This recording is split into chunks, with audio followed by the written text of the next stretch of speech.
Du coup, pour commencer cette année, je voulais vous parler des bonnes résolutions ou objectifs 2025 selon, comme vous préférez les appeler.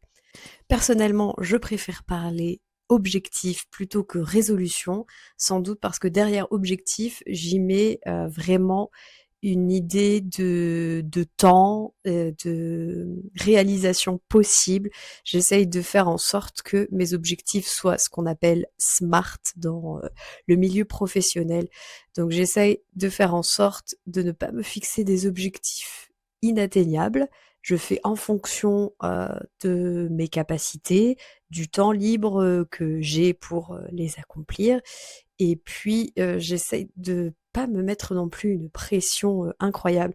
En fait, je me suis aperçue que à la fois me donner des objectifs, ça m'aide pour avancer parce que notamment en écriture, si je ne me fixe pas d'objectifs, vu que je n'ai pas, une date concrète avec un éditeur qui me demande de rendre, mon livre à telle date, comme c'était le cas pour Vivre Vegan par exemple, où là du coup, bah, ça roulait tout seul. J'avais mon objectif, de date, une pression, j'avais pas le choix entre guillemets, j'étais tenue par un contrat. Alors que là, écrire, mes romans, le contrat il est qu'avec moi-même et du coup pour, que ça soit un vrai contrat, je me mets des contraintes avec, des objectifs, chiffrés en termes de mots chaque jour.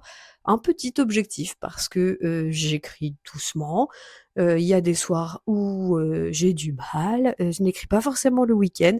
Donc en fait, je prends tout ça en compte, dans mon objectif et puis, bah, si je l'atteins pas, c'est pas très grave, tant pis.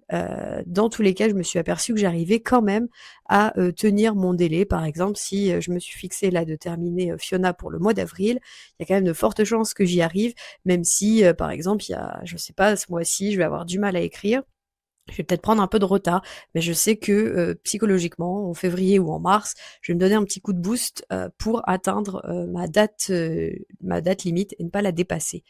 Et je me suis aperçue qu'en tout cas, ça fonctionnait très bien pour moi. Je ne sais pas si vous avez des astuces qui vous aident, si vous avez des objectifs comme ça, pas en termes d'écriture, mais peut-être aussi en termes de lecture ou d'autres activités que vous aimez faire.